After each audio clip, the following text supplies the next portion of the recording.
hace referencia al derecho fundamental a la libertad. Sin embargo, la libertad no es un derecho fundamental absoluto, porque puede ser restringida o puede ser limitada, bien sea por la captura, como ya la vimos en precedencia, captura por orden judicial, captura excepcional por parte de la Fiscalía o captura en flagrancia. Pero también puede ser restringida a través de las llamadas medidas de aseguramiento. Siendo así, tenemos que también recordar lo siguiente. Cuando hablamos de una medida de aseguramiento, debemos distinguirla de la llamada medida de seguridad. Creo que lo mencioné en clase alguna vez o no lo mencioné. Sí, señor. Dijimos que la medida de aseguramiento va al comienzo del proceso a través de un auto de un juez de garantías que procede en recursos ordinarios de reposición y o apelación y que además se tramita a través de un auto que puede ser, repito, objeto de esos recursos. Mientras que la medida de seguridad va al final del proceso, la dicta un juez de conocimiento y es pasible de, como único recurso, el recurso de apelación. Ahora, ¿por qué se habla de medida de aseguramiento? Porque en muchas oportunidades, teniendo en cuenta el tipo de conducta punible, el número de personas, se hace necesario que se imponga una medida de aseguramiento. Esta medida de aseguramiento siempre debe ser proferida a instancias de la Fiscalía y o de la víctima o su apoderado. ¿Qué quiere decir esto? Que no se puede imponer una medida de aseguramiento si esta no ha sido solicitada. El juez de garantías no puede, motu propio, adelantar, tramitar, analizar una medida de aseguramiento si no ha sido solicitada debidamente. Así que el abogado defensor debe estar muy atento a que tal solicitud se haya hecho. Por lo general, quien pide la medida de aseguramiento es el fiscal competente para ello. La norma habla de fiscal general o su delegado. Por lo general, repito, la hace el fiscal. Muy pocas veces la hace la víctima, aunque está facultada para ello, o su apoderado. Quiero que me colaboren, si alguien tiene la mano el artículo en cuestión, con el artículo 306, por favor. ¿Quién me ayuda con la lectura?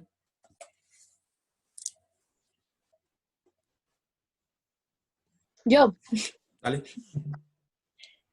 Artículo 306 del Código de Procedimiento Penal. Solicitud de imposición de medida de aseguramiento.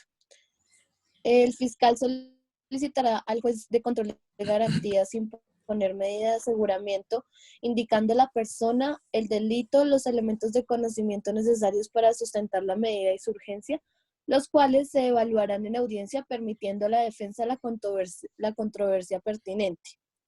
Escuchados los argumentos del fiscal, el Ministerio Público, la víctima o su apoderado y la defensa, el juez emitirá su decisión. La presencia del defensor constituye requisito de validez de la respectiva audiencia. La víctima o su apoderado podrán solicitar al juez control de garantías la imposición de la medida de aseguramiento en los eventos en que ésta no sea solicitada por el fiscal. En dicho caso, el juez valorará los motivos que sustentan la no solicitud de la medida por parte del fiscal para determinar la viabilidad de su imposición. Perfecto, muchas gracias. Pues bien, ahí está la parte inicial de la medida de aseguramiento. ¿Quién la puede solicitar? ¿Quién la va a decidir? Y sobre todo una cosa que es importante para ustedes como futuros abogados, y es esta, que de una vez en toda actuación se deja sentado algo, es el sagrado principio de contradicción. ¿Qué quiere decir esto? Que cuando ustedes vayan a ser apoderados, a ser defensores de una persona que va a ser objeto de esta audiencia de medida de aseguramiento, no siempre se hace, pero cuando se solicite, deben estar atentos para poder contradecir lo que vaya a decir el fiscal en la solicitud. Así que no es únicamente una simple presencia. Uno podría decir que la audiencia de imputación, la de imputación, que es una audiencia de enteramiento, implica para la defensa una atención. Pero si hay alguna audiencia que requiere demasiada atención, es la de la medida de aseguramiento, porque de ahí va a depender que esta persona sea objeto de una medida privativa de libertad o no privativa. Y pasamos de una vez al artículo 307. El artículo señala como título lo siguiente: medidas de aseguramiento, y da las clases. Artículo 307.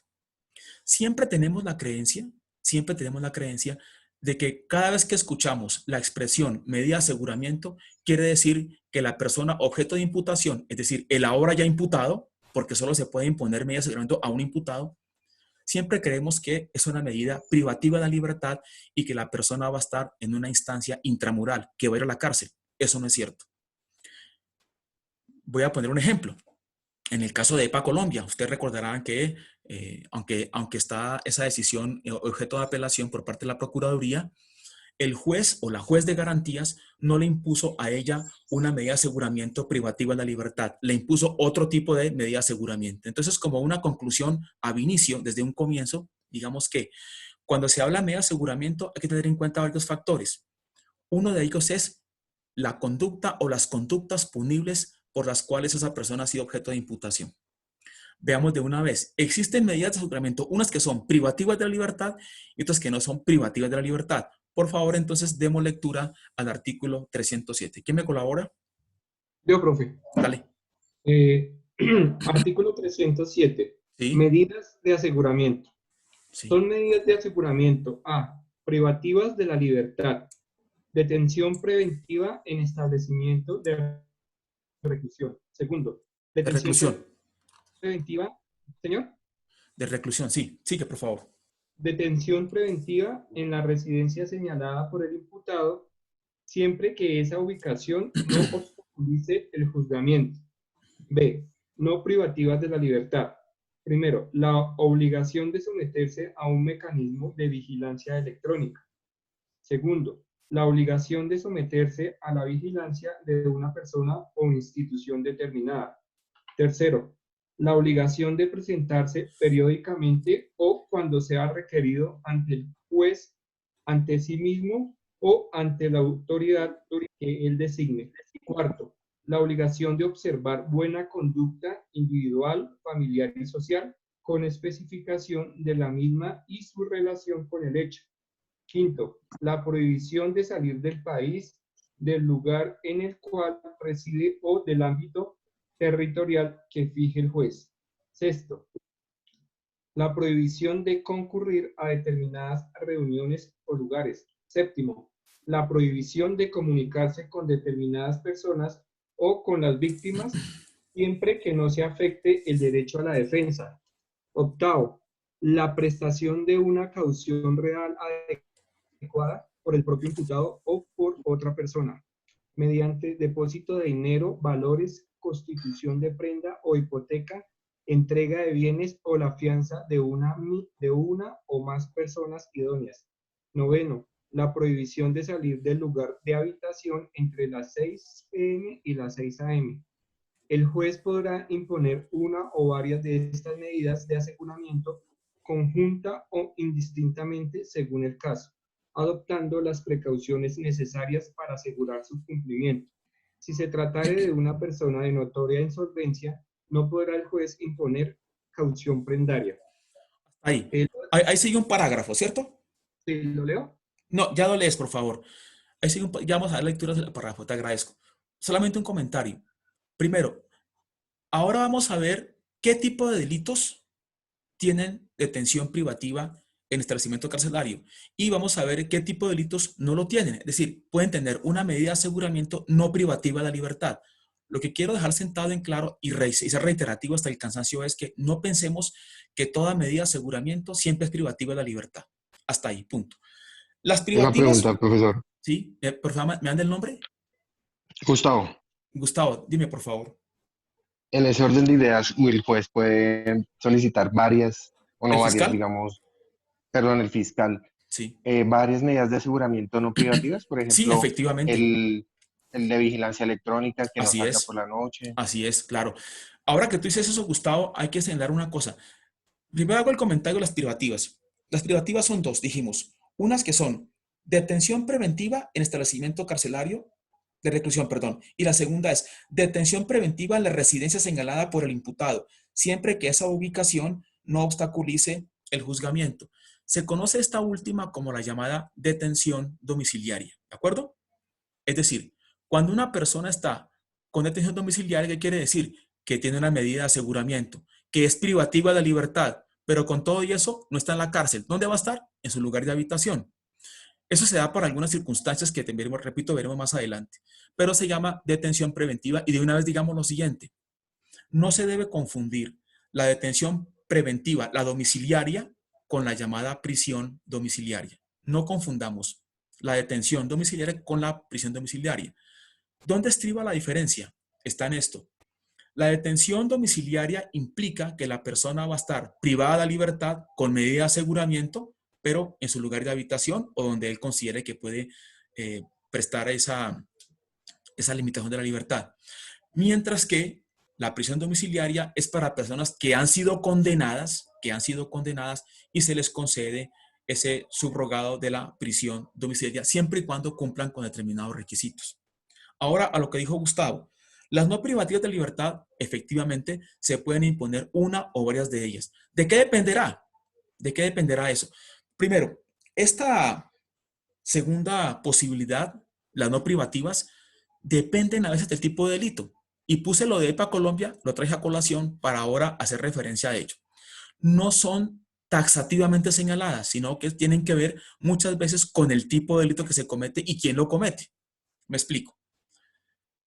Si esta persona, EPA Colombia, había infringido la ley penal con daño en bien ajeno y además como una influencer haciendo un gala de su situación y además de la forma como lo hizo, exhortando, conminando a las personas a que siguieran su ejemplo, ¿qué hace la juez? Lo que hace la juez es decirle, no le imponga la medida intramural, pero le prohíbo que usted pueda expresarse a través de las redes sociales. Miren cómo entonces depende del tipo de delito. Si una persona ha agredido a otra a través de injuria o de calumnia y la maltrata a través de llamadas telefónicas o algo, ¿qué se le va a decir? La prohibición de comunicarse con esa persona o con sus familiares, a menos, obviamente, que se trate de una cuestión probatoria. Me explico. Es posible que yo tenga una situación, bueno, una persona con alguno de ustedes, cualquier una pelea, una discusión o un delito. Y esta persona, yo por ejemplo, puedo llamar a ese lugar de habitación no con el fin de molestar a esa persona, sino para que uno de sus familiares me sirva de testigo. Pasó un caso así. Eso fue en Popayán, recuerdo. El esposo se peleó con la señora, en esa época no se llamaba violencia intrafamiliar, la lesionaba, o eso decía ella en su denuncia, y él se comunicó con la señora, pero más que con ella fue para que le pasara a su suegra, o sea, a la mamá de la presunta víctima, con el fin de que la madre de la presunta víctima fuera a declarar en el proceso. Efectivamente sí pasó.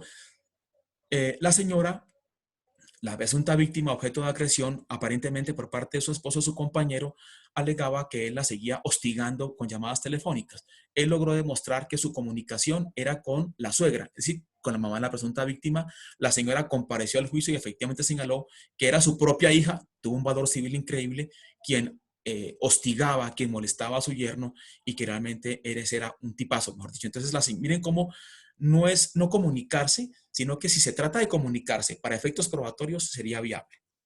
Bien, entonces miren ustedes que hay un gran abanico de posibilidades para imponer medidas de aseguramiento no privativas de la libertad. Aquí señalan 9 de ellas.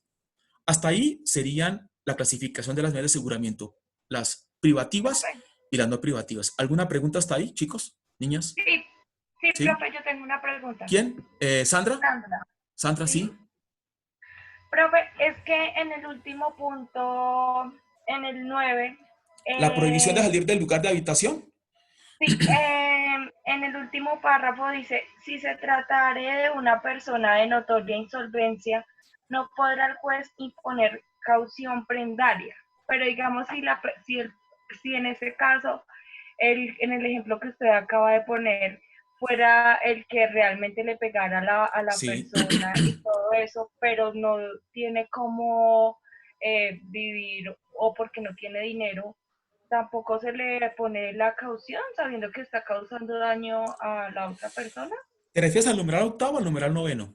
Al noveno, en el último párrafo. Si se trata Ya. de No, una ya. Sí. Dice no es al noveno, sino que el noveno termina ahí, porque lo que sigue ahí es otro inciso que hace referencia a lo anterior, no al noveno exactamente. Lo que dice es, el juez podrá imponer una o varias de estas medidas, ¿de acuerdo? No se refiere exactamente al noveno, sino una o varias. Conjunta o indistintamente según el caso, adoptando las precauciones necesarias para asegurar su cumplimiento. Y ahora se agrega, si se tratara de una persona de notoria insolvencia, no podrá el juez imponer caución prendaria. ¿Por qué se dijo esto? El legislador, digamos que como dice normalmente la gente, es sabio en considerar que no todas las personas están en capacidad económica de poder pagar una caución.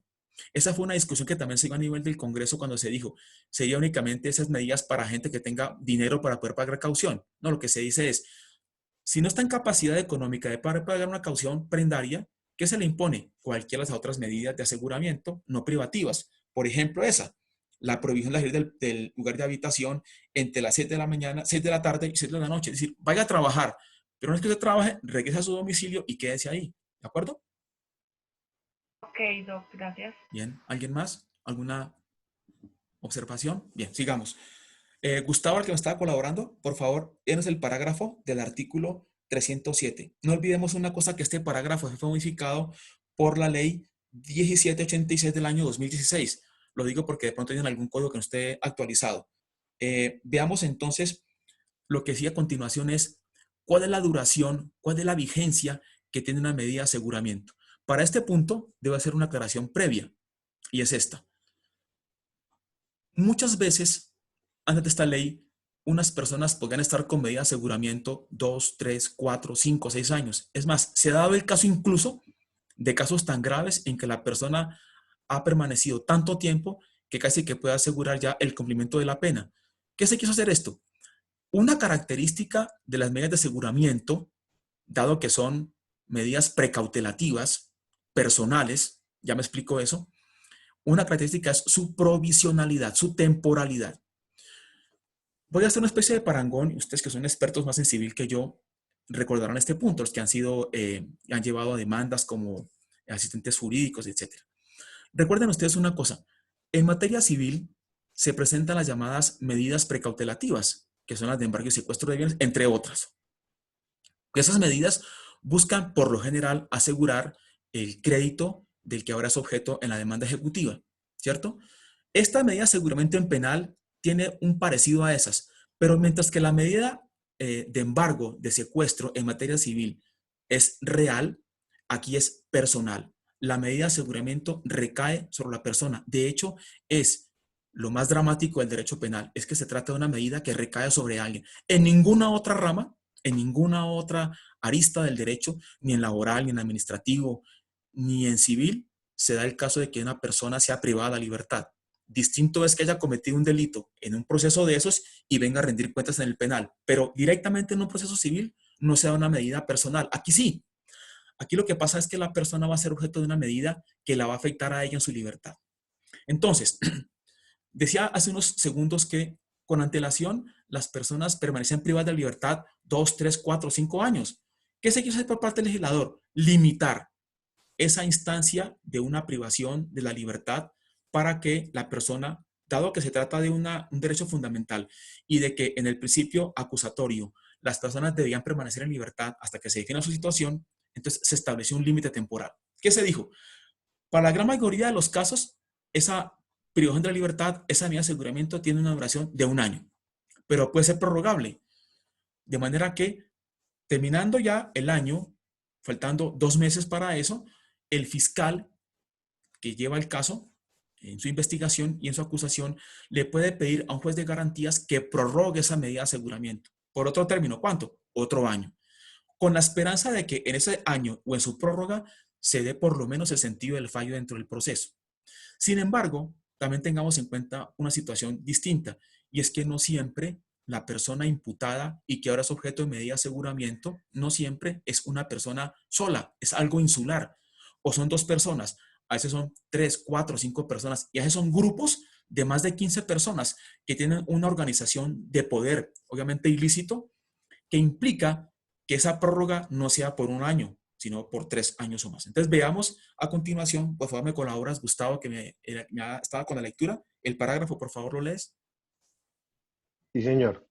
Parágrafo 1. Sí. Salvo lo previsto en los parágrafos segundo y tercero del artículo 317 del Código de Procedimiento Penal, Ley 906 del 2004, el término de las medidas de aseguramiento privativas de la libertad no podrá exceder de 1 año. Cuando el proceso se surta ante la justicia penal especializada, o sean 3 o más los acusados contra quienes estuviere vigente la detención preventiva, o se trate de investigación o juicio de actos de corrupción de los que trata la Ley 1474 del 2011, o de cualquiera de las conductas previstas en el título cuarto del libro segundo de la Ley 599 del 2000, Código Penal, dicho término podrá prorrogarse a solicitud del fiscal o del apoderado de la víctima hasta por el mismo término inicial. Vencido el término, el juez de control de garantías, a petición de la fiscalía, de la defensa o del apoderado de la víctima, podrá sustituir la medida de aseguramiento privativa de la libertad de que se trate por otra u otras medidas de aseguramiento no privativas de la libertad de que trata el presente artículo.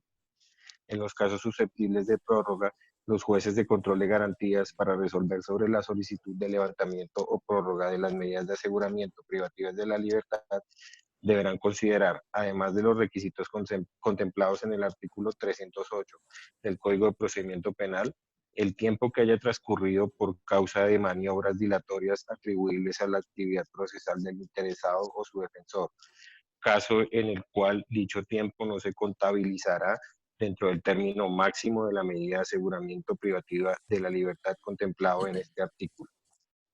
Sí, parágrafo 2. Parágrafo 2. Las medidas de aseguramiento privativas de la libertad solo podrán imponerse cuando quien las solicite pruebe ante el juez de control de garantías que las no privativas de la libertad resultan insuficientes para garantizar el cumplimiento de los fines de la medida de aseguramiento. Perfecto, muchas gracias. Miren entonces una cosa, que cuando ustedes tengan conocimiento como abogados defensores de un proceso en el cual se puede imponer una medida de aseguramiento, así han sido notificados con antelación, o bien llegan con una captura en flagrancia y el fiscal solicita la medida de aseguramiento, debe tenerse en cuenta quién es el competente de ese proceso. Y cuando digo competente, lo digo a raíz de una pregunta que creo que le hice a ustedes en un parcial, que me refería a la competencia de un caso que planteé en el parcial, una pregunta. Y yo dije, y lo digo ahora, lo reitero, la competencia está asignada a los jueces de conocimiento, ni a los de garantías, ni a los fiscales. Miren cómo se puede pedir la prórroga para algunos casos que son de competencia del juez penal de circuito especializado. Ustedes recordarán, y por favor les pido que se remitan al artículo 35 del Código de Procedimiento Penal. Solamente para hacer referencia brevemente a algo, y es esto. Existe dentro de esa jerarquía de los jueces y tribunales el siguiente orden, que sería así en orden descendente. Primero va la Corte Suprema de Justicia, sala de casación penal, luego vienen los tribunales superiores de distrito judicial, luego vendrían los jueces de circuito. En circuito hay tres tipos de jueces que son, unos, el juez circuito penal especializado, obviamente, que es este que hablo yo referencia. Uno, hay un juez penal circuito, digamos el común y corriente, y luego vendrían unos jueces que se llaman jueces de ejecución de penas y medidas de seguridad. Esos jueces no son de conocimiento, son los que, como su nombre lo indica, ejecutan la pena y o la medida de seguridad. Pero cuando se trata de un juez penal especializado, el caso de que se surte la imputación, es muy posible entonces que esa persona sea objeto de medida de aseguramiento y además de la prórroga. Quiero que a nivel de ejemplo alguien me dé de lectura brevemente de los casos que conoce un juez penal de circuito especializado. ¿Quién me colabora con eso? Artículo 35, para que lo tengan en cuenta ya. Primero, genocidio, ¿Sí? homicidio agravado, según los numerales octavo, noveno y décimo del artículo 104 del Código Penal. Sí. Lesiones personales agravadas, según los numerales octavo, noveno, décimo del artículo 104 del Código Penal. Los delitos contra personas y bienes protegidos por el derecho internacional humanitario, secuestro extorsivo o agravado, según los numerales, desaparición forzada, tortura, desplazamiento forzado, constreñimiento ilegal agravado, según el numeral primero del artículo 83 del Código Penal, hurto de hidrocarburos o sus derivados, Ahí, Vladimir. extorsión en Hasta ahí, cuantía Vladimir. superior a... Gracias. Gracias, Vladimir. Muy amable.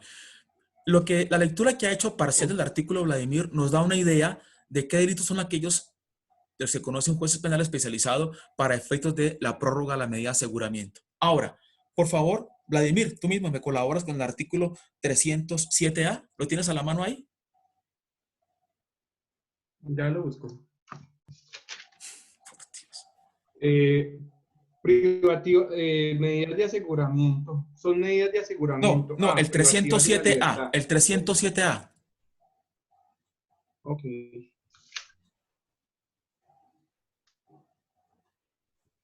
Sí, 307 El a A. privativas de la libertad. No, 307A.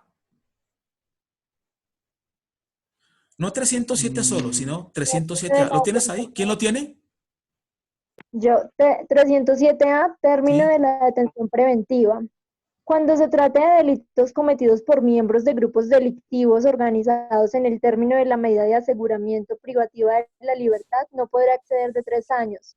Cuando se trate de grupos armados organizados, el término de la medida de aseguramiento privativa de la libertad no podrá exceder de 4 años. Vencido el término anterior, sin que se haya emitido sentido del fallo, se sustituirá la medida de aseguramiento por una no privativa de la libertad que permita cumplir con los fines constitucionales de la medida en relación con los derechos de las víctimas, la seguridad de la comunidad, la efectiva administración de justicia y el debido proceso. La sustitución de la medida de aseguramiento por una no privativa de la libertad deberá efectuarse en audiencia ante el juez de control de garantías. La Fiscalía establecerá la naturaleza de la medida no privativa de la libertad que procedería presentando los elementos materiales probatorios o la información legalmente obtenida para que justifiquen su solicitud. Parágrafo.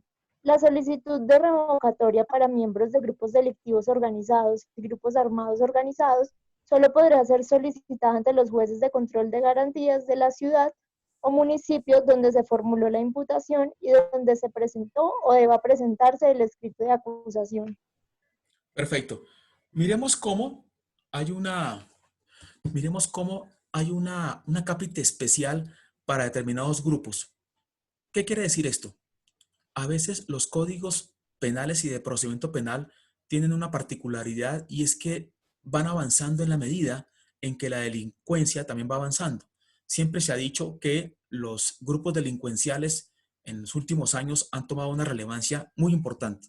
Ya no es el grupo de personas, 2 o 3 que se reúnen para cometer un delito, ya son verdaderas organizaciones criminales de personas que afectan determinadas regiones del país. Todo estado tiene una llamada política criminal. ¿Qué quiere decir esto?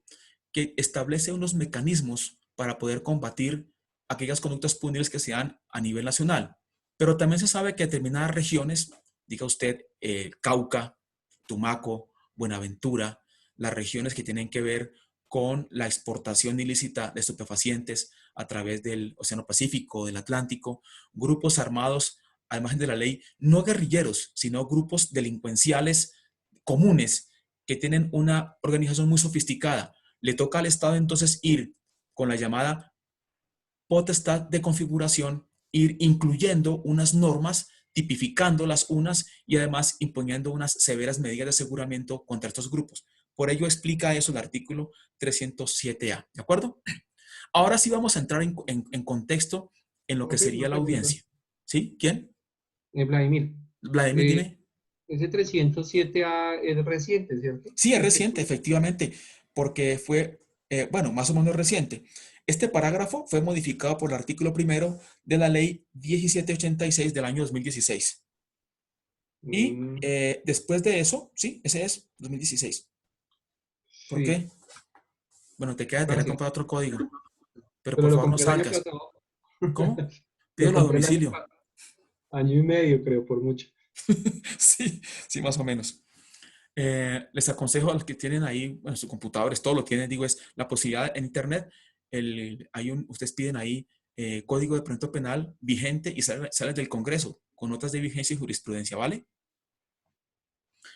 Bueno, sigamos entonces, ahora sí, entremos de lleno a la audiencia de medida de aseguramiento para que veamos cómo sería esto. Repito que siempre los pongo a ustedes o los ubico como defensores. También pueden ser, obviamente, apoderados de víctimas, pero como defensores, muy atentos a la solicitud que va a elevar el fiscal. ¿Qué va a hacer el fiscal en primer lugar? Y vamos a verlo ahora. Debe cumplir con 2 tipos de requisitos. Uno de carácter, digamos que formal, y otro de carácter subjetivo. Pero en principio, tiene el artículo 308 unas condiciones para poderla pedir. Aquí ustedes no pueden fallar, mejor dicho, aquí no pueden fallar. Deben estar muy atentos a las solicitudes, siempre con un cuaderno al lado, con los códigos y obviamente anotando lo que va diciendo el fiscal. ¿Por qué? Porque a ustedes le van a correr traslado. Una vez que hable el Ministerio Público y quede el apoderado de víctima, va a la defensa. Y de ahí va a depender en gran medida de que a su cliente le impongan o no la medida de aseguramiento. ¿Está claro? Les demos lectura. ¿Quién me colabora con el artículo 308? Por favor. 308. Requisitos. El juez de control de garantías, a petición del fiscal general de la Nación o su delegado, decretará la medida de aseguramiento cuando los elementos materiales probatorios y evidencia física recogidos y asegurada información obtenida legalmente, se puede inferir razonablemente que el imputado puede ser autor o partícipe de la conducta delictiva que se le investiga, siempre y cuando se cumpla alguno de los siguientes requisitos. Primero, que la medida de aseguramiento se muestre como necesaria para evitar que el imputado obstruya el debido ejercicio de la justicia. 2, que el imputado constituye un peligro para la sociedad, un peligro para la seguridad de la sociedad o de la víctima. Tercero, que resulte probable que el imputado no comparecerá al proceso o que no cumplirá la sentencia. Perfecto. Parágrafo, ¿lo leo? Sí, léelo, por favor. El parágrafo dice, la calificación jurídica provisional contra el procesado no será en sí misma determinante para inferir el riesgo de obstrucción de la justicia.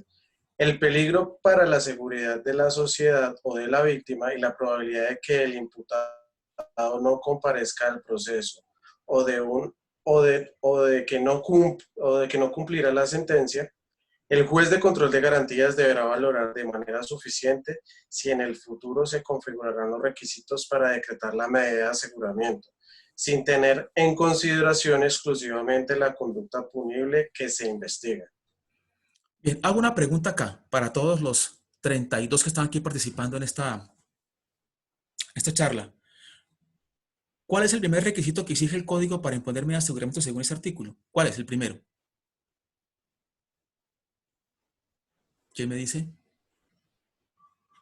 La necesidad, doctor. Gustavo, ¿qué me dice? La necesidad. De. Quiero decir, que el imputado obstruya. Repito la pregunta. ¿Cuál es el primer debido requisito que ejercicio debe de la cumplir justicia. el fiscal ante el juez? ¿Cuál es el primero?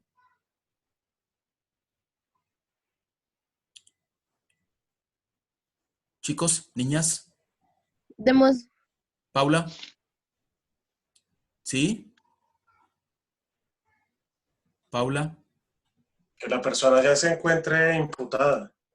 ¿aló? Sí, Paula, dilo. Explica los elementos materiales probatorios y la evidencia física. Sí. ¿Qué más?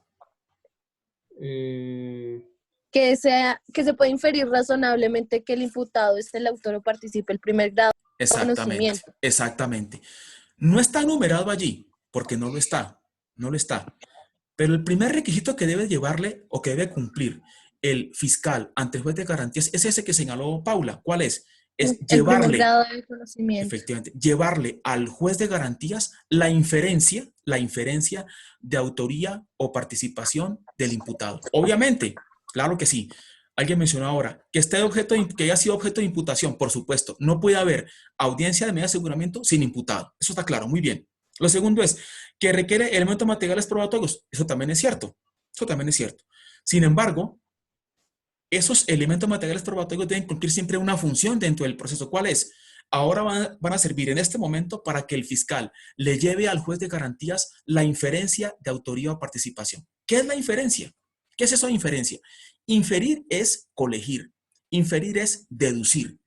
¿Qué es deducir? Que de los elementos materiales probatorios que tiene el fiscal en ese momento, le va a llevar al juez una inferencia. Es decir, va a ser un proceso mental al juez para decirle, mire, con esos elementos le puede usted demostrar en este momento, demostrar más que demostrar, inferir que esta persona objeto de imputación es autor o partícipe.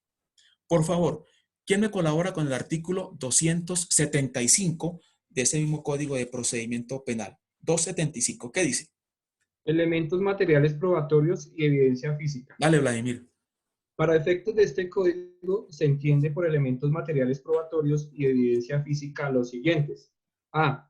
Huellas, rastros, manchas, residuos, vestigios y similares dejados por la ejecución de la actividad delictiva. B. armas, instrumentos, objetos y cualquier otro medio utilizado para la ejecución de la actividad delictiva. C. Dinero, bienes y otros efectos provenientes de la ejecución de la actividad delictiva. D.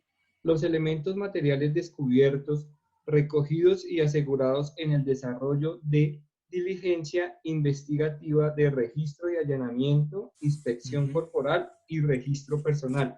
Sí. E. Los documentos de toda índole hallados en diligencia investigativa de inspección o que han sido entregados voluntariamente por quien los tenía en su poder o que han sido abandonados allí. F. Los elementos materiales obtenidos mediante grabación, filmación, fotografía, video o cualquier otro medio avanzado utilizados como cámaras de vigilancia en recinto cerrado o en espacio público. G.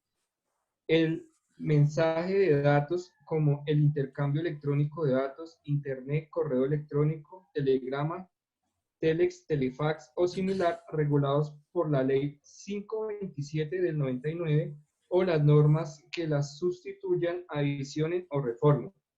H. Los demás elementos materiales similares a los anteriores y que son descubiertos, recogidos y custodiados por el fiscal general o por el fiscal directamente o por conducto de servidores de policía judicial o de peritos del Instituto Nacional de Medicina Legal y Ciencias Forenses o de laboratorios aceptados oficialmente. Parágrafo. También se entenderá por material probatorio la entrevista forense realizada a niños, niñas u adolescentes víctimas de los delitos descritos en el artículo 206A de este mismo código. Bien, ya lo mencionó ahora Vladimir en la lectura. Primero, el fiscal tiene la obligación, sí o sí, de llevarle la inferencia al juez de garantías de autoría o participación de quien es objeto de imputación. No puede únicamente decir, es que el señor es autor, es que él es coautor, es que él es un partícipe, o sea, un determinador, es un cómplice, es un coautor interviniente. Tiene que identificarlo con claridad. Obviamente que ya esa denominación, esa asignación dentro del delito, ya tuvo que haberla hecho en la imputación. Pero en la imputación, el fiscal no está obligado a exhibir ningún documento, ningún elemento, ningún arma de fuego, ninguna mancha, ninguna entrevista forense, nada de eso. En cambio, en la medida de aseguramiento, sí. ¿Qué quiere decir aquí? Que si se hace una mala imputación, el juez, como dicen las reinas de belleza en las entrevistas, entre comillas, se las va a cobrar a ese fiscal en la medida de aseguramiento. Si un fiscal hace una mala imputación y no puede llevarle a ese juez de garantías la inferencia de autoría o participación, se le va a caer la medida de aseguramiento, se le va a caer. Por ello es que debe tener a la mano, dependiendo obviamente del delito, esos elementos materiales probatorios. Vamos a un ejemplo. Un ejemplo podría ser, la persona fue capturada en flagrancia cuando asaltaba a una señora en la calle y le incautaron en el momento en que fue capturada en flagrancia un arma de fuego. ¿Qué va a decir el fiscal entonces? Señor juez, esta persona ha sido objeto de imputación como autor o coautor del punible de hurto calificado y agravado, por ejemplo. ¿Y qué tenemos aquí en cuenta? Le fue incautado un arma de fuego tipo Smith & Wesson, calibre 38 recortado, y lo va a mencionar. Ahí le va llevando la inferencia a ese juez de garantías de esa autoría. O que es un partícipe, que fue un cómplice, que prestó una colaboración determinante para la ejecución de la conducta punible porque ya había programado con antelación que ocultaría en su lugar de habitación lo que fuera producto del hurto. Pues bien, debe llevarle ese conocimiento al juez, debe convencer a ese juez de que esa persona es autor o partícipe. Y ustedes como defensores, en ese evento, deben estar muy atentos a que se cumpla con esa inferencia de autoría o participación. Ahora, segundo, una vez hecho cumpliendo con esta obligación, ¿qué le corresponde al fiscal? Hacer referencia a que él debe cumplir con una de las 3 requisitos que señala el mismo código. Dice así: siempre y cuando, leo el 308, se cumpla alguno de los siguientes requisitos. Primero, que la medida de aseguramiento se muestre como necesaria para evitar que el imputado obstruya el debido ejercicio de la justicia. Segundo, que el imputado constituya un peligro para la seguridad de la sociedad o la víctima. Tercero, que resulte probable que el imputado no comparecerá al proceso o que no cumplirá la sentencia.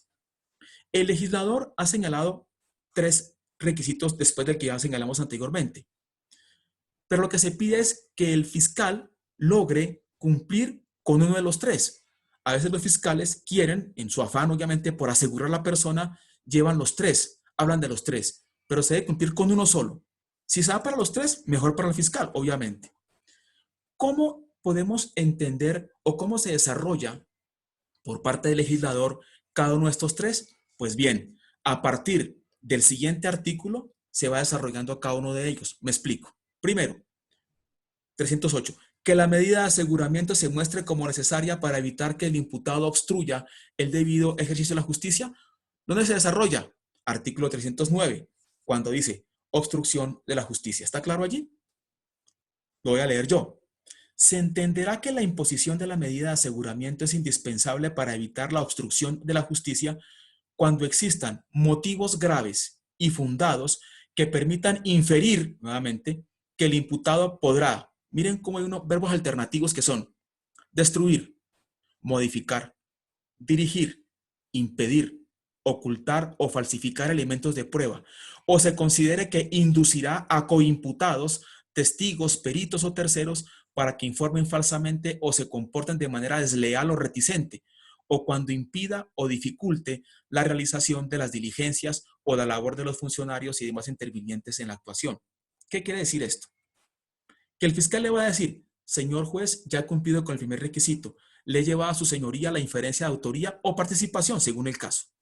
Ahora bien, señor juez, voy a pasar a demostrar, a evidenciarle a usted que esta persona constituye un peligro porque puede obstruir el debido ejercicio de la justicia. ¿Qué va a afectar aquí? Esta persona directamente el proceso. ¿Cómo? Esta persona puede, según el caso obviamente le puede decir el fiscal, esta persona puede destruir o impedir o falsificar elementos de prueba. En estos casos a veces sucede que, vamos a un ejemplo, un alcalde de un municipio, un gobernador de un departamento que es objeto de imputación y el fiscal dice, esta persona ha estado comunicándose con el secretario de salud o con el tesorero del departamento o con el pagador del municipio y le ha pedido que obstruya, que elimine unos archivos de los computadores de la gobernación o de la alcaldía. Pero eso hay que también demostrarlo, no es únicamente señalarlo.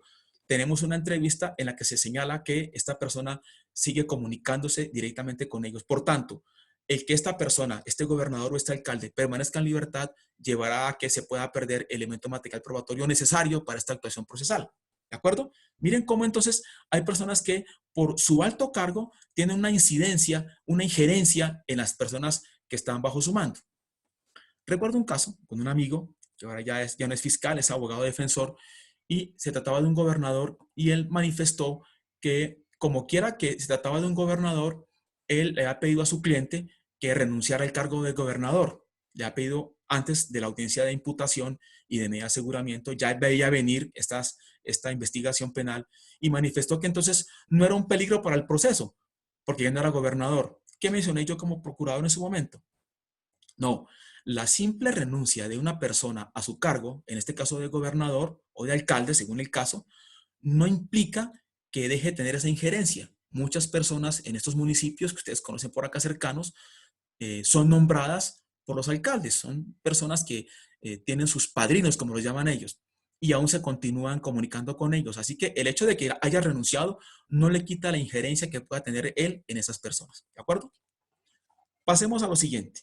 Veamos el segundo requisito, que señala así, que el imputado constituye un peligro para la seguridad de la sociedad o de la víctima. Este numeral segundo, miren sus códigos por favor, está desarrollado no por un artículo, sino por 2, los artículos 310 y 311. Repito, el numeral segundo que dice que el imputado constituye un peligro para la seguridad de la sociedad o de la víctima, lo desarrollan dos artículos. A continuación, el 310 y el 311.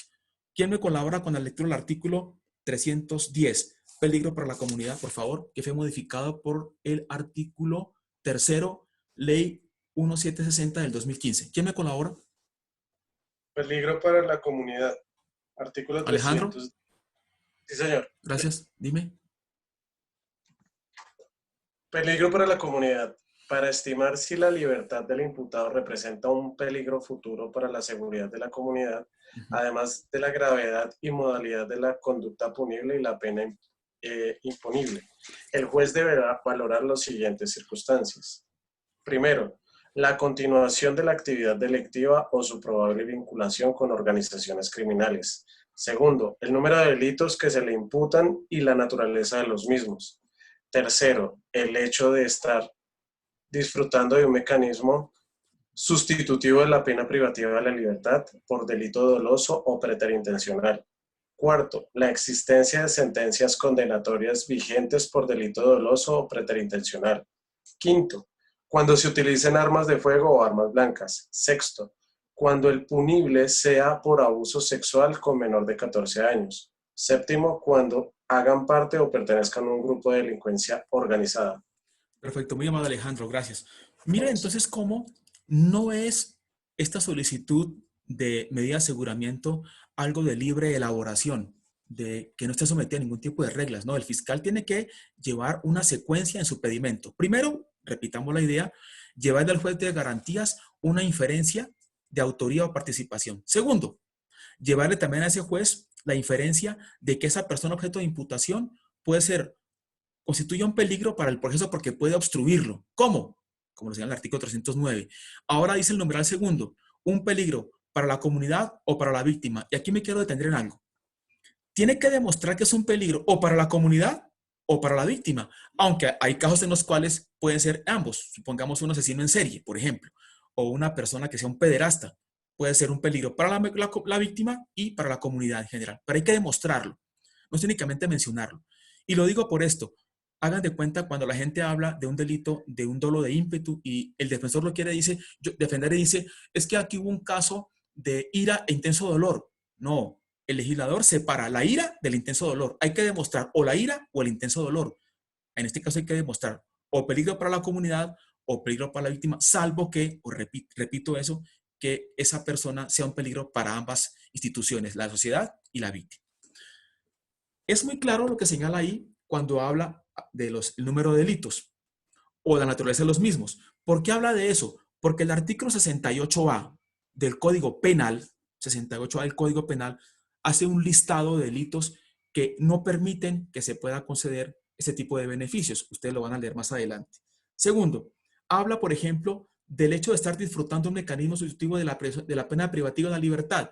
Personas que tienen ese tipo de manillas o que están con esas tobilleras allá, no sé cómo se llama eso, en sus domicilios y aún así continúan delinquiendo. Dice, esta persona está gozando de un beneficio que le da el Estado y sin embargo continúa delinquiendo. Otra, dice, la existencia de sentencias condenatorias vigentes por delito doloso o preterintencional. Aquí debe ser una manifestación y es esta.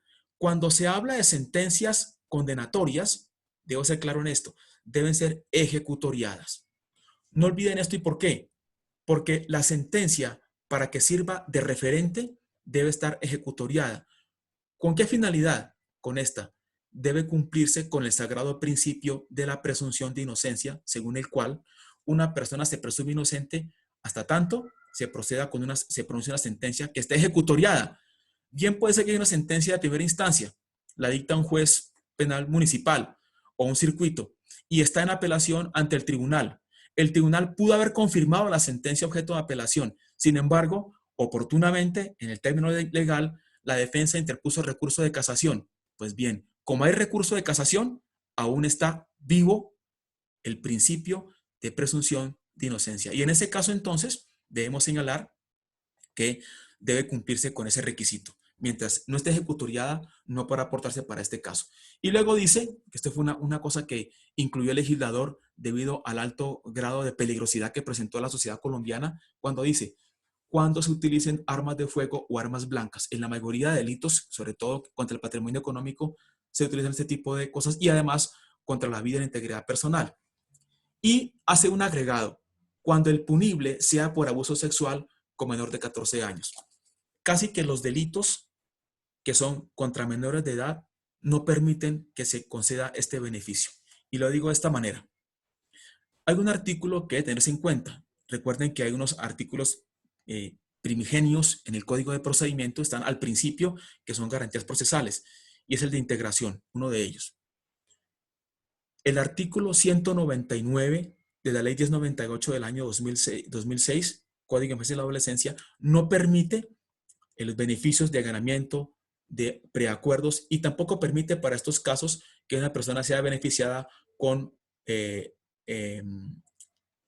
libertad provisional, dado que las víctimas son menores de edad. ¿Para qué delitos? Son 1, homicidio doloso; 2, lesiones personales dolosas; 3, secuestro extorsivo; 4, delitos sexuales con menores de edad. Entonces, advirtamos eso de una vez.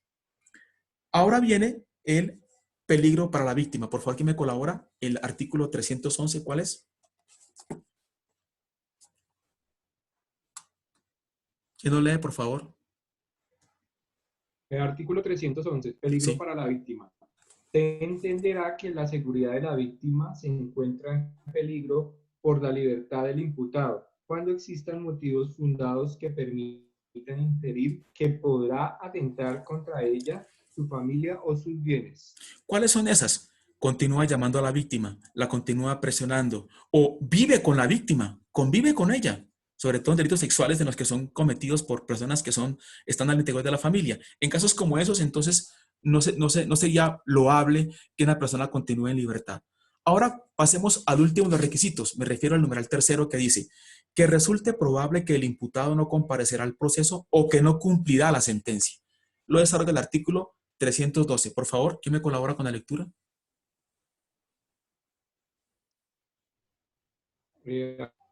Artículo 312, Sí. modificado ley, no comparecer No para comparecencia. decidir acerca de la eventual comparecencia del imputado. Se tendrá en cuenta la gravedad y modalidad de la conducta y la pena imponible, además de los siguientes factores. Primero, la falta de arraigo en la comunidad determinado por el domicilio, asiento de la familia. Yo lo leo acá. Creo que Otra hay como una interferencia ahí. ¿Sí lo escuchan los demás?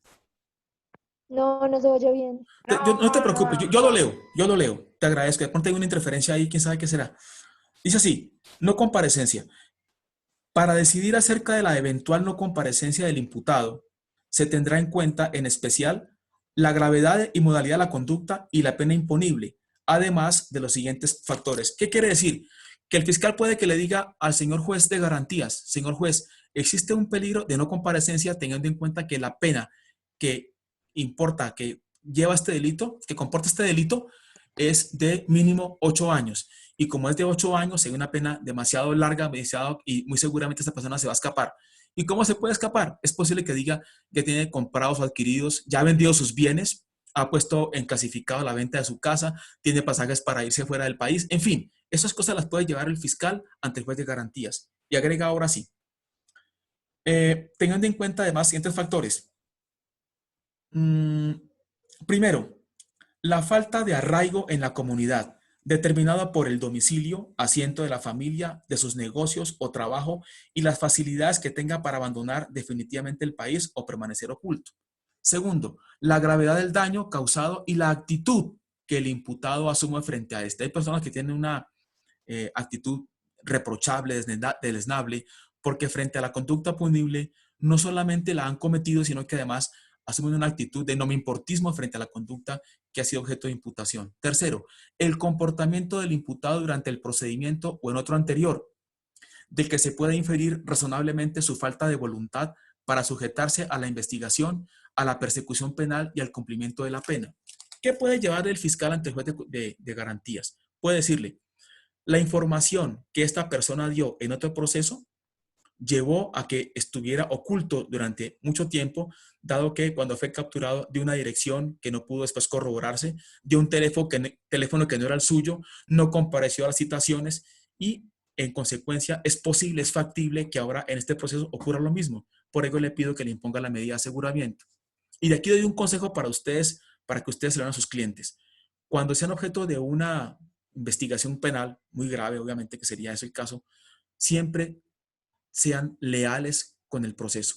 Es decir, díganles de su dirección, de su teléfono, porque eso le puede llevar a usted incluso a que sea beneficiado con una medida que le pueda permitir que usted pueda continuar laborando. Si usted le va a mentir al proceso, le va a mentir a la justicia, es posible que el fiscal advierta eso, se lo diga al juez de garantías y sea objeto de la medida de aseguramiento. ¿De acuerdo?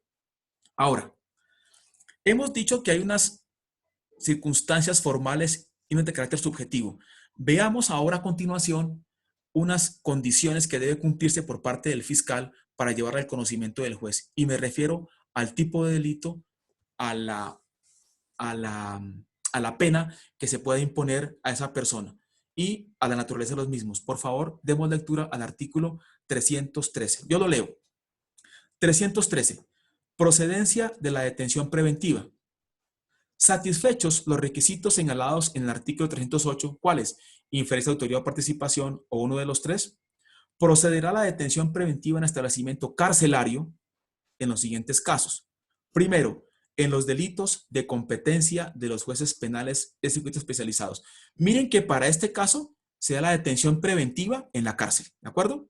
Segundo, ya leímos brevemente, alguien me colaboró, creo que fue Vladimir, con la lectura de eso, de los especializados. Segundo, en los delitos investigables de oficio, cuando el mínimo de la pena prevista en la ley sea o exceda de 4 años. ¿Qué quiere decir esto? Existen dos tipos de delitos para este evento, esta discriminación, esta clasificación. Unos, los perseguibles de oficio. ¿Cuáles son? Los que tengan una pena mínima de 4 años. ¿Cuáles son los otros entonces? Los delitos querellables. ¿Recuerdan eso? Incluso puse un ejemplo, un caso de un delito querellable. Creo que fue no recuerdo cuál fue. Una injuria o calumnia que lo puse en el parcial. Los delitos querellables, la gran mayoría, por no decir todos, comportan una pena mínima inferior a 4 años. La gran mayoría. ¿Están señalados dónde? En el artículo 74 del Código de Procedimiento Penal. Los demás son delitos de carácter o perseguibles de oficio. ¿Qué quiere decir? Que el Estado no requiere que haya ni querella ni petición especial, sino que el mismo Estado asume motu propio de oficio la investigación de estos delitos. Seguimos. Tercero, en los delitos a que se refiere el título 8 del libro 2 del Código Penal, cuando la defraudación sobrepase la cuantía de 150 salarios mínimos legales mensuales vigentes. Cuarto, cuando la persona haya sido capturada por conducta constitutiva de delito o contravención dentro del lapso de los 3 años anteriores, es decir, cuando haya sido capturado, contados a partir de la nueva captura o imputación, siempre que no haya producido la preclusión o absolución en el caso precedente. Es decir, que antes de este caso ya había sido capturado con antelación. ¿Cómo sabemos eso? Si ustedes miran, cuando vimos las capturas, que vimos artículos 297, 298, 300, al final el artículo dice lo siguiente. Ya les digo. Artículo 305. Artículo 305. Repito la idea. Estamos hablando del artículo 313. Para que se pueda imponer medida de aseguramiento carcelaria, si privativa de la libertad en cárcel, se requiere, entre otras cosas, cumplir lo siguiente. Dice así. 313. Numeral 4. Cuando la persona haya sido capturada por conducta constitutiva de delito o contravención dentro del lapso de los 3 años anteriores, contados a partir de la nueva captura o imputación, siempre que no se haya producido la preclusión o absolución en el caso precedente, obviamente. Si fue objeto de preclusión, pues el tipo se salvó. Si fue absuelto, en igual sentido, con mayor razón o con un criterio a fortiori o de mayor fuerza. Pero ¿cómo sabe el fiscal o cómo puede saber el juez de garantías o cómo puede saber uno que la persona fue capturada en los años anteriores? El artículo 305 anterior dice lo siguiente. Esto con un criterio sistemático. 305. Registro de personas capturadas y detenidas. Los organismos con atribuciones de policía judicial llevarán un registro actualizado de las capturas de todo tipo que realicen con los siguientes datos. Identificación del capturado. Lugar. Fecha y hora en la que se llevó a cabo su captura. Razones que la motivaron. Funcionario que le realizó o formalizó la captura y la autoridad ante la cual fue puesto a disposición. Para tal efecto, cada entidad deberá remitir el registro previsto en el inciso anterior a la Fiscalía General de la Nación para que la dependencia a su cargo consolide y actualice dicho registro con la información sobre las capturas realizadas por cada organismo. De manera que a un fiscal le queda muy fácil acudir a esta información, que está a veces en el SPOA, que hay un sistema interno en la fiscalía, para establecer si esta persona que ahora fue objeto de imputación y de la cual se pide mi aseguramiento fue capturada en estos años anteriores. ¿Para qué? ¿Qué se quiere decir eso? ¿Qué va a decir el fiscal en su argumentación? Que hay una proclividad, que hay una tendencia a la delincuencia por parte de esta persona y por tanto de ser objeto de una medida intramural. Y continúa diciendo lo siguiente: en el supuesto contemplado en el inciso anterior, se entenderá que la libertad del capturado representa peligro futuro para la sociedad en los términos de los artículos 308 y 310. ¿De acuerdo? Ahora pasemos al artículo 313, que hace referencia a los criterios para determinar el peligro para la comunidad y el riesgo de no comparecencia en las investigaciones contra, ya no cualquier persona, sino contra grupos delictivos organizados y grupos armados organizados. Entonces, es un artículo que fue impuesto, que fue previsto por el legislador, ya no tanto para personas que cometan delitos, digamos, eventuales, sino para verdaderos grupos organizados criminales, que se llaman así: grupos delictivos organizados y grupos armados organizados. Voy a dar lectura al artículo. En las investigaciones contra miembros de grupos delictivos organizados y grupos armados organizados para los efectos del artículo 296 del Código de Procedimiento, constituirán criterios de peligro futuro y riesgo de no comparecencia cualquiera de los siguientes. Primero, cuando el tiempo de existencia del grupo supera los 2 años. ¿Por qué 2 años? Porque se entiende por política criminal que a veces hay grupos que no logran una cierta vocación de permanencia en el tiempo. En cambio, aquí se dice, ya más de 2 años, ya hay un peligro para la comunidad o para la víctima, sobre todo para la comunidad. Segundo, la gravedad de las conductas delictivas asociadas con el grupo, especialmente si se trata de delitos como el homicidio, secuestro, extorsión o el lavado de activos. Tercero, el uso de armas letales en sus acciones delictivas. Cuarto, cuando la zona territorial o el ámbito de influencia del grupo recaiga sobre cualquier zona del territorio o dentro de los territorios que conforman la cobertura geográfica de los llamados programas de desarrollo con enfoque territorial, denominados PEDET.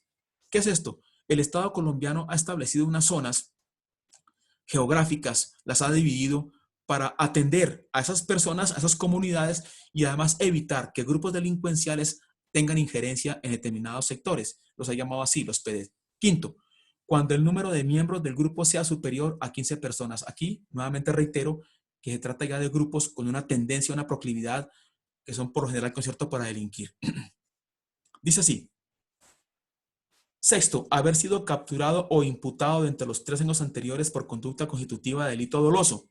¿Por qué únicamente doloso? Obviamente que sean los culposos en el entendido que ni siquiera para ocupar un cargo público hacen efecto un delito culposo, sencillamente delitos dolosos.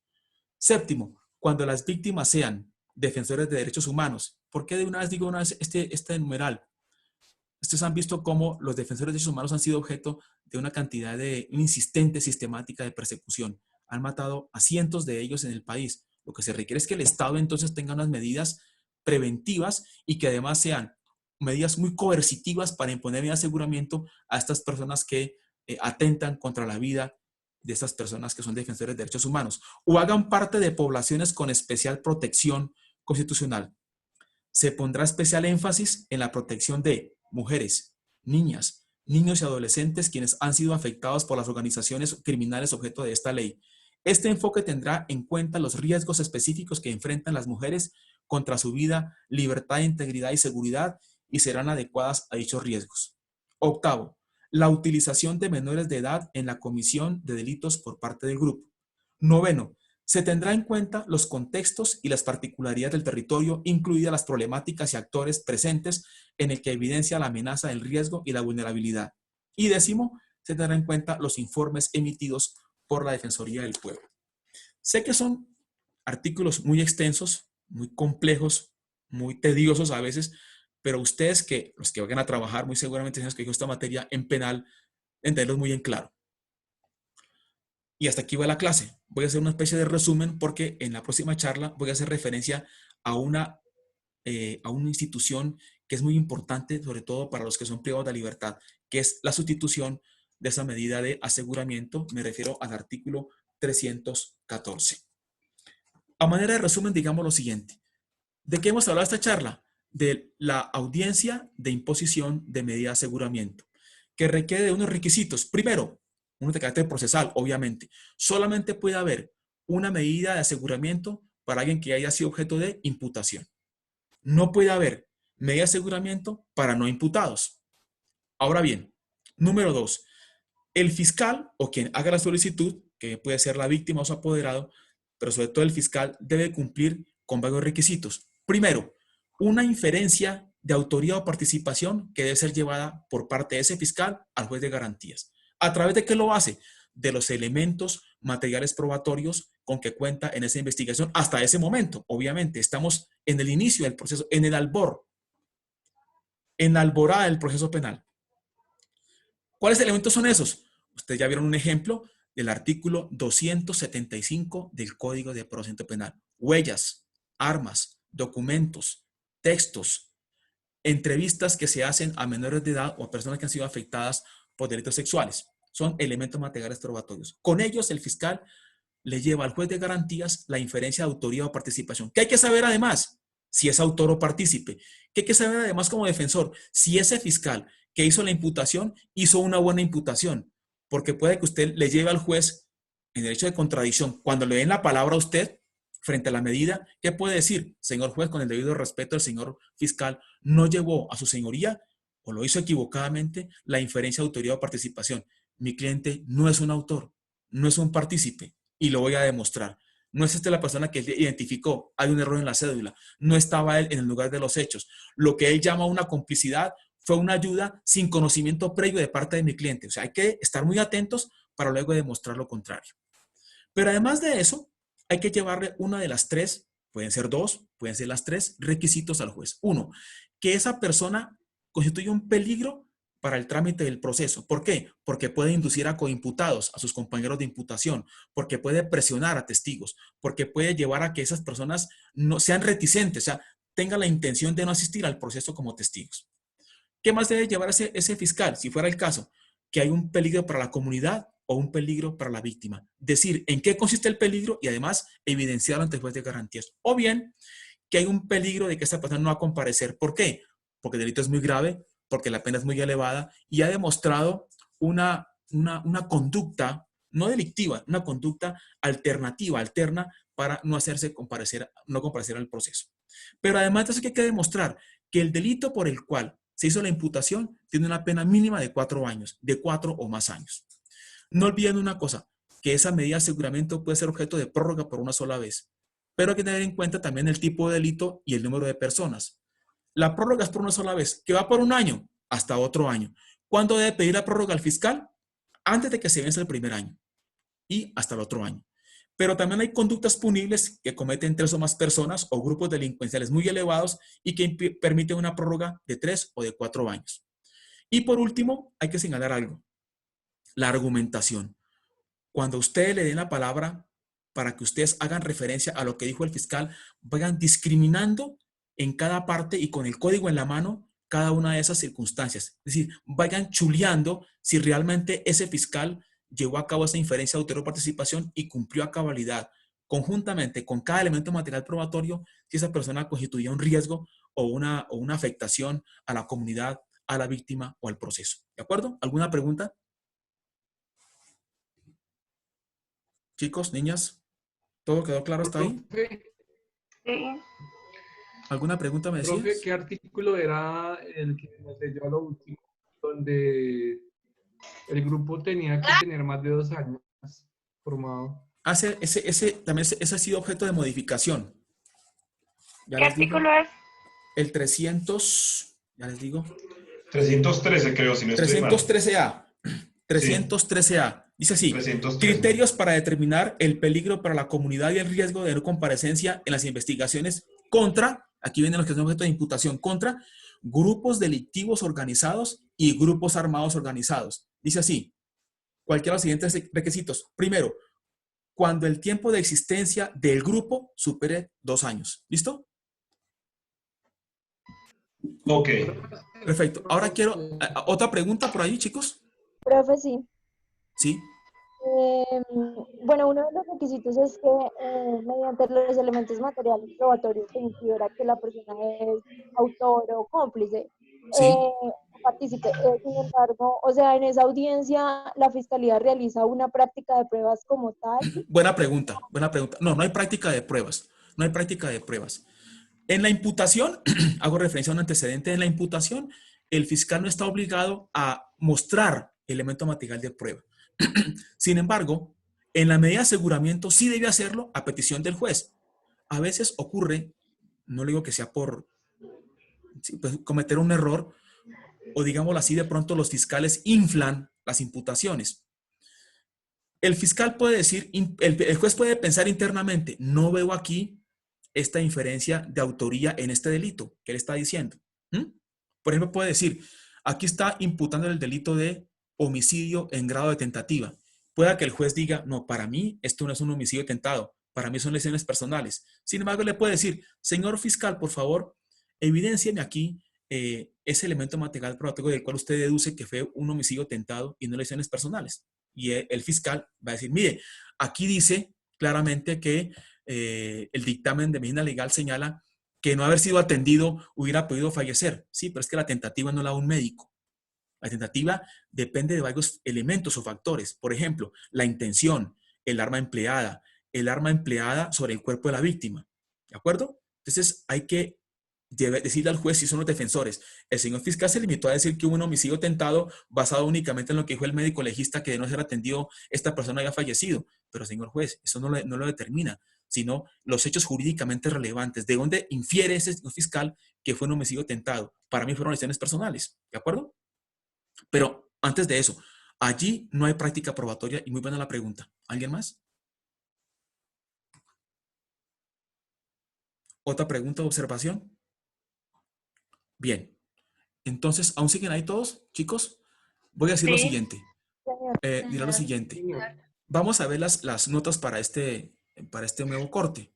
Pues aquí hubo unas modificaciones debido a esto que está pasando por todas partes. Por favor, entonces ahí copien en sus cuadernos. Tenemos técnica de juicio oral, que la hacemos siempre los jueves. Tenemos un segundo corte. Voy a dar un análisis de una sentencia que se las voy a enviar a ustedes muy seguramente mañana. Y será para ser entregada el día 16 de abril. Esto será de carácter individual. ¿De acuerdo? Individual. Análisis de sentencia 16 de abril. Hago una pregunta. No sé quién está. ¿Ahí está José o no? ¿Mi monitor? ¿Se fue de paseo, José? Bien, repito. Segundo corte, análisis de sentencia.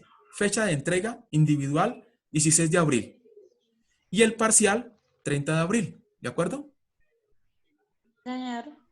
Repito la idea. Para el segundo corte, un análisis de una sentencia que yo entregaré para que ustedes la lleven a cabo de manera individual y debe ser entregada